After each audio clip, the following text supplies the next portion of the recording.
Welcome back to the Aussie Shed, ladies and gentlemen, for another episode of Project Fairlady. So what we're going to be doing today, folks, is the second half of all of our front ducting on the Fairlady. Last episode, we finished off all this stuff. All turned out pretty good, pretty happy with it. And today, we're moving across to the other side, and we're going to be doing a few other extra bits and pieces associated with all of this. So you can see we've got a few templates done here and there. I've actually got all the templates done. They're just over on the bench. And what I'm about to do, folks, is I'm about to, as I did in the first video, reproduce all these out of aluminium. So I'll quickly cut to a little bit of fabrication on a few of these pieces. I won't bore you with too much, just a few little bits and pieces. And we'll come back and I'll show you what we've made from the templates.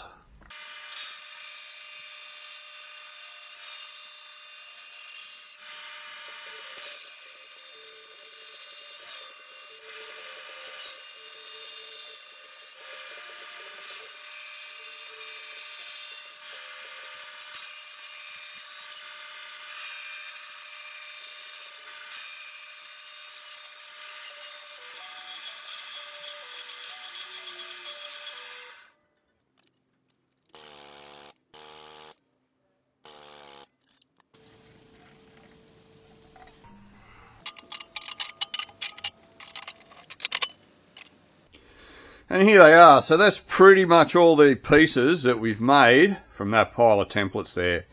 There are, however, a few pieces that I've already put onto the vehicle that aren't in this little pile. These guys here, for example, these are block-offs that go in behind a lot of this, where the intercooler piping runs through, just to sort of dam up the air in certain areas. Those are already on the car, but we'll see those when we go and fit all this sort of stuff up. Another plate here, that's actually a template for a piece that fixes to the front under tray.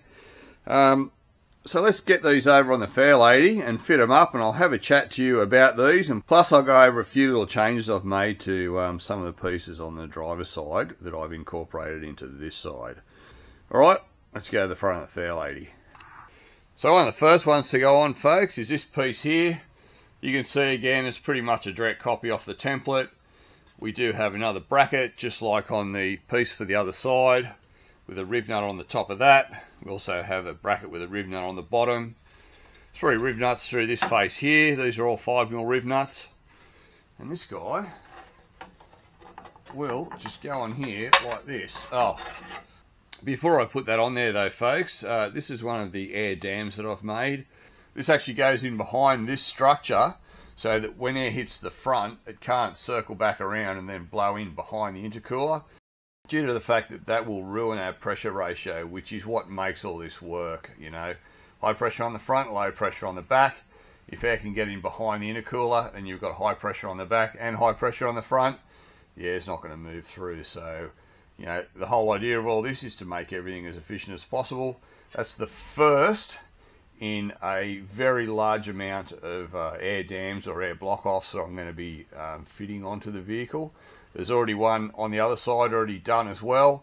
Once I get all of this completed, I'm then going to strip all this off, take all the oil coolers and everything out, and then I'm going to start closing up the rearward area of this in front of the radiator, so down beside all the radiators, across beside the headlights, where all the intercooler piping runs through and all that sort of stuff. That all has to be closed off, otherwise there's really no point in doing this. Like, sure, this is going to help funnel everything in, but to make it all really work well, we need to make sure that all the air that we've now captured goes where we want it to go and doesn't just blow around everything. So just thought I'd show you that before I cover it up with this, just to let you know where we're sort of heading.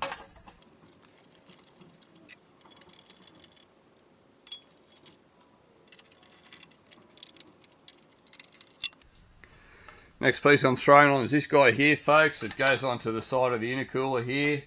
Just like the other side, I've made these sort of cups to go over these brackets to hold them in position, and so that I don't get all this stuff mixed up when it comes time to disassemble and reassemble it, because as I've mentioned before, once this is all finished, the car is going to be completely stripped down back to a bare shell for paint and everything. These sort of cups, because they're all completely different, I've stamped them. So that has LB, which is left bottom, and you know, top one obviously has LT, which is left top. One's on the other side is stamped as well, just so when I bag and tag all this stuff, when I strip it all back down, I don't end up mixing them up. Because like I say, they are all a little bit different, just because all of these little nobules, TM the Aussie Shed 2022, are all a little bit different.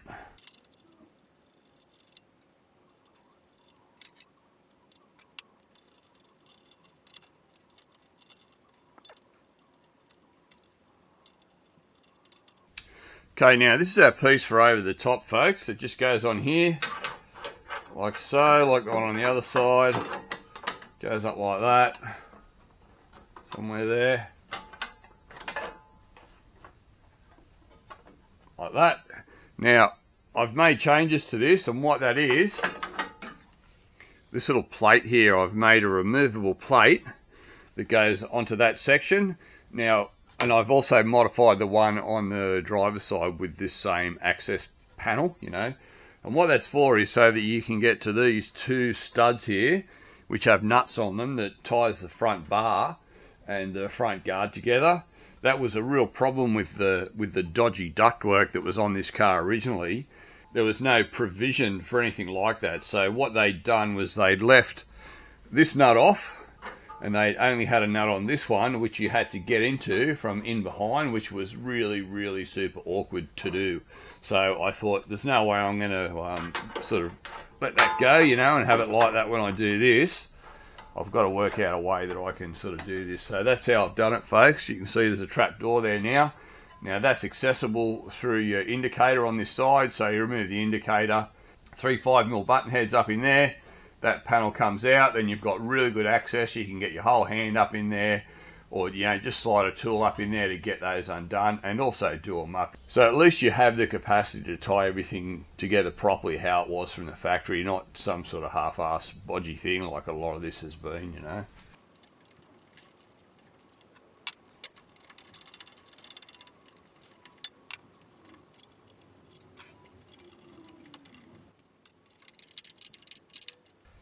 Alright, let's move the camera for our next piece.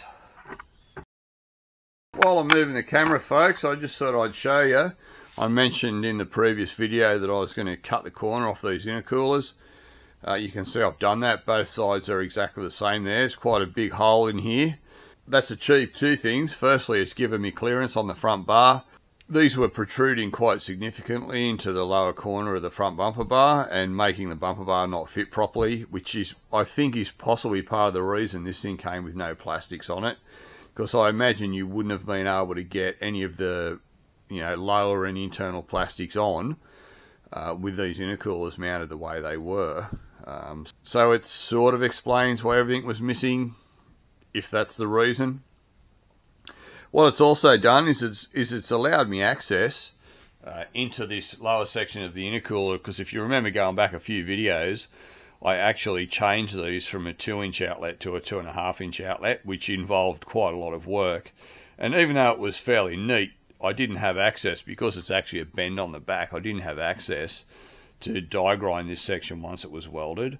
But doing these on both sides, it's given me access now to go in there with a die grinder, so I've been able to smooth off any rough areas and create a really nice transition between that new 2.5-inch pipe that's welded on the back of this and the intercoolers themselves. So that's good. It's you know, it's always a positive when you get to do something extra that you didn't think you'd be able to sort of get access to. So just a flat plate is going to go on here, so I'll just make up a plate, and then I'll just TIG them on over the top of that, and you know, everything's back to normal.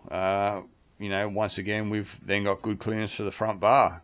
Alright, let's get that other plate on over that side. Alright, so this guy here now, folks. So, just like our templates and everything, that should just bolt straight on. Well, should do, folks. It does. I know it does. I'm cheating here. I have had this together and apart several times, because all of this does require a huge amount of fine tuning. Now, I'll just put that out there so I'm not, you don't get the impression that I'm pretending that all this stuff goes together this easy and fits up this well. at the first attempt. There always are lots of little adjustments that you need to make with this kind of stuff, just so that it all sort of fits up real nice.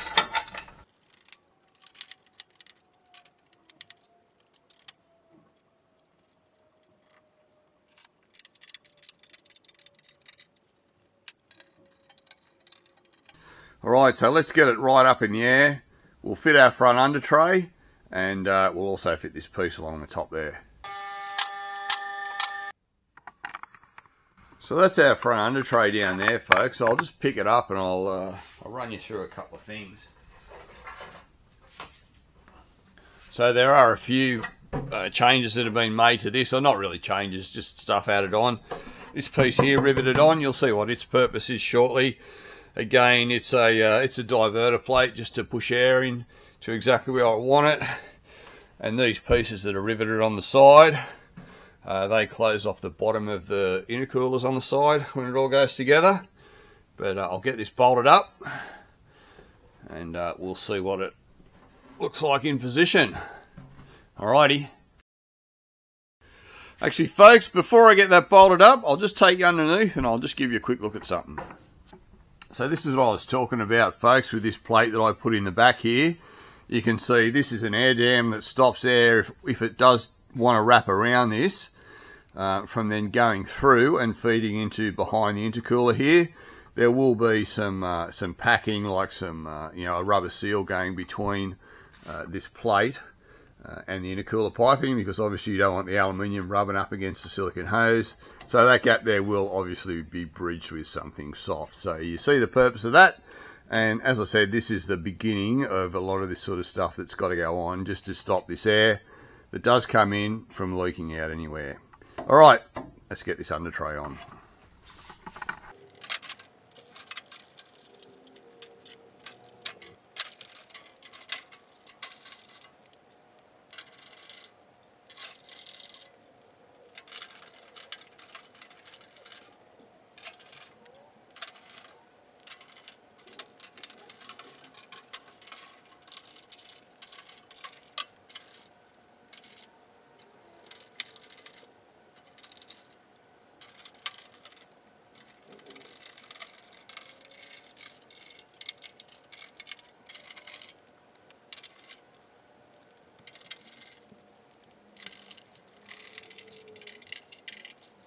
Alrighty, one to go.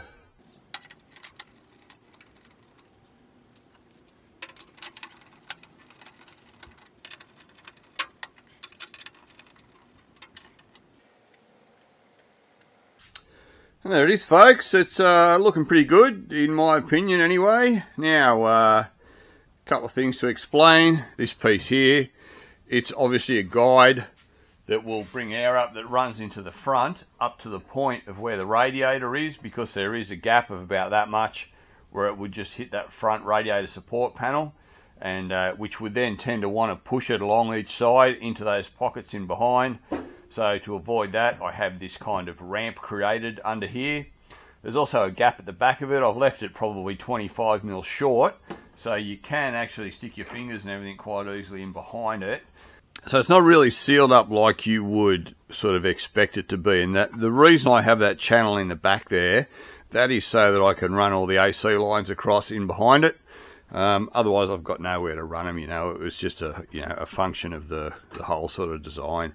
But you can see that's pretty good. It's all very stable now, particularly when the front bar goes on and bolts into this. It's absolutely rock solid. Like, it's just like super solid. There's no chance of any of it moving or any vibration or anything like that. It should just be a pretty good thing. Now on the sides here, folks, you can see how I've done these block offs on the bottom of the intercoolers here. So this is a piece that I've riveted onto the under tray, which you saw when I showed the under tray earlier.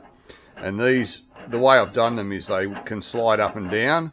It is just rubbing slightly on there, but that'll actually just sort of, it's actually just rubbing in that corner there of this sort of thing. So it just allows for a little bit of movement. So if this does kind of get impacted on the bottom, it's really not going to jar the intercoolers too much. Yeah, there'll be some foam tape between all this, like I say, with everything else when it all gets to sort of final assembly stage. So what I might do now, folks, is fit the front bar onto it so you can sort of see how stealth this is. This all fits entirely in behind the front bar, and when that front bar is on, you know, unless you sort of spot all the aluminium behind there, it just looks completely stock standard, which I'm a very big fan of the whole sleeper business, you know. All of my cars have generally been sleepers over my life, except for when I was really young. You know, when you're young you tend to have pretty Larry looking things, but yeah, sleepers been more the go. But yeah, as you guys would probably know, the younger you are, the kind of less money you have available, so you always want your cars to look faster than they are and all that sort of stuff, so you have, you know, all sorts of Larry crap on them. But the older you get and the faster your cars get, the more you want to just blend in and slip through the crowd, you know. You just don't want to unnecessarily draw the eyes of anyone who you don't really want to notice that your car is very, very fast, if you know what I mean. So I'll just drop this down, get the bar on, put it back up to where it was, folks. The bar fits on real easy. It's no harder to put the bar on than it did when the car was stock standard. It just goes on exactly the same. There's nothing you have to frig around with. It literally takes 2 seconds to take the bar on and off.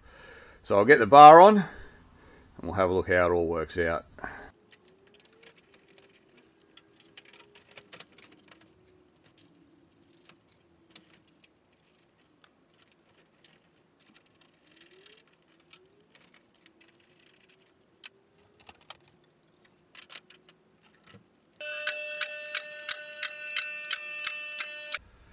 Okay, so I'm going to take the camera off the tripod, folks, so it's probably going to get a little bit jittery. Nothing I can do about it. I'm an old man with jittery hands, but let's go in for a closer look.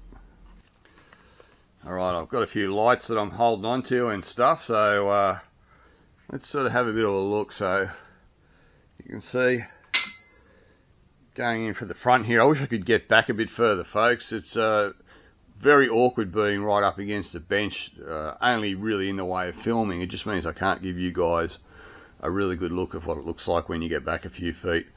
But you can see with that on there that you can't notice that anything different is going on really, unless you sort of spot all the aluminium in behind there.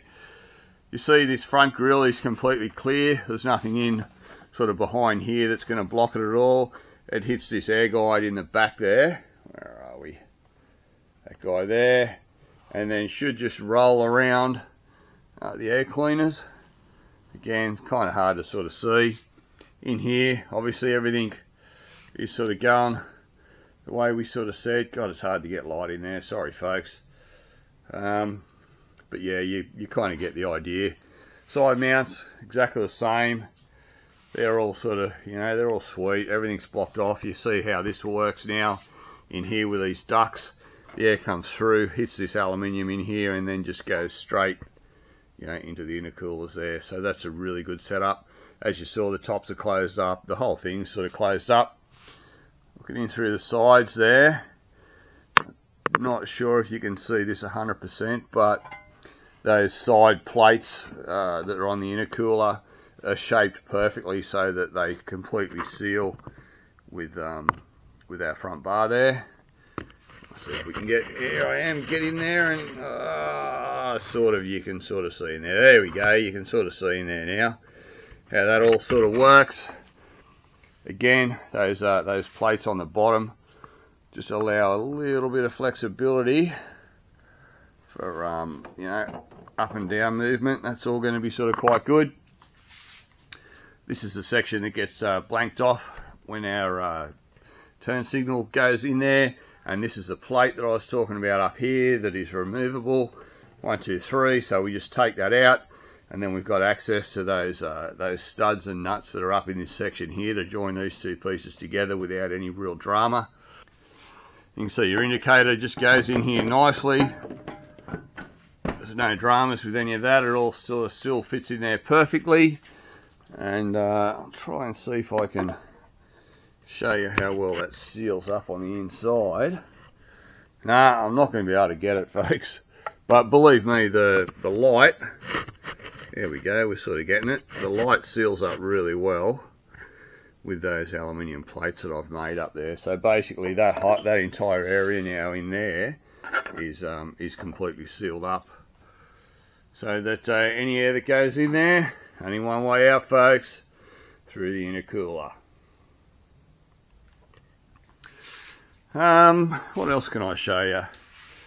Okay, let's have a look at the back side. So you can see that's the back of that air dam plate that I was talking about on the other side that goes around that silicone hose that's in there. As I mentioned, they're the first of plates that need to be made to stop air leakage. Alright, so here you can see why I cut all that out of the intercooler. You can see the front bar there, and there's not a lot of room when that's bolted in position. It's flopping a bit now, but I'll line it up and hold it there. You can see, even with the amount that I've cut away, that there would have been no clearance before. It's a bit hard to tell on the camera, but there is probably an even 10mm clearance right across that face now. I'll probably use a bit of 3mm sheet on there to close that back up with, so it should still give us plenty of clearance, which obviously is going to help if the car gets any kind of an impact on here. It's not going to be sitting hard against the intercooler already, you know, and create some sort of a jarring situation.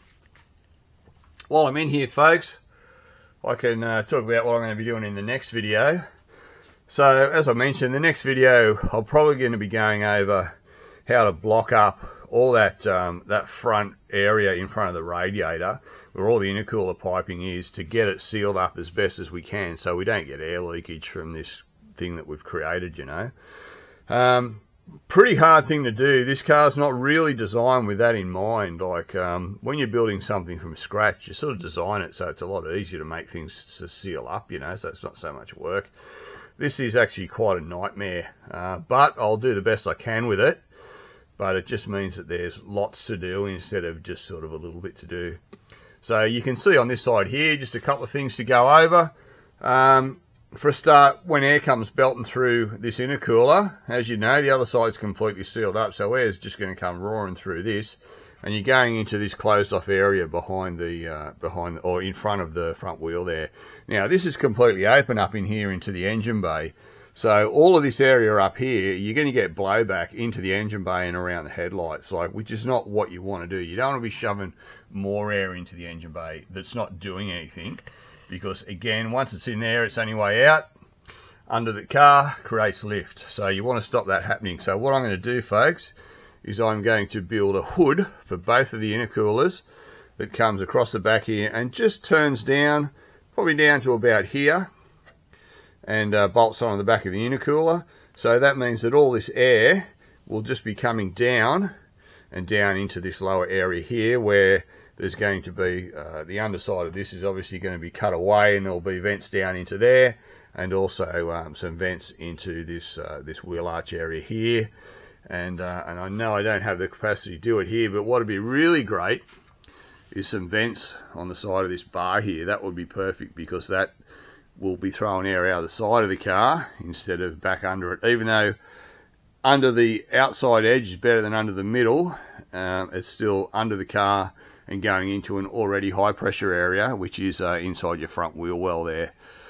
Which you would notice on a lot of race cars, they will vent the wheel arch areas, like there'll be vents in the top of the guards and all that sort of stuff.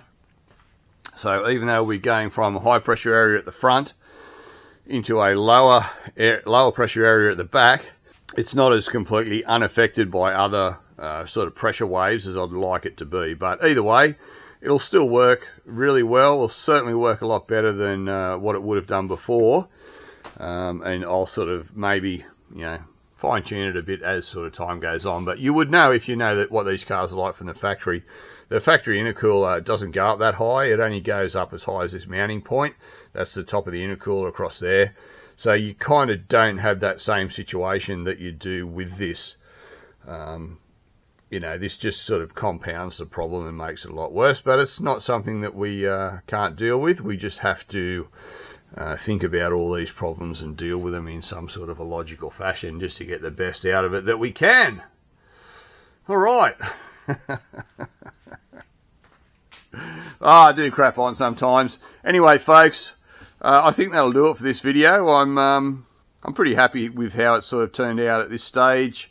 Glad you guys are following along. You know, if you're enjoying the videos, as always, make sure you sign up to the channel so you don't miss anything, and give the video a thumbs up. And as always, folks, I'll bloody well see you on the next one. Cheers.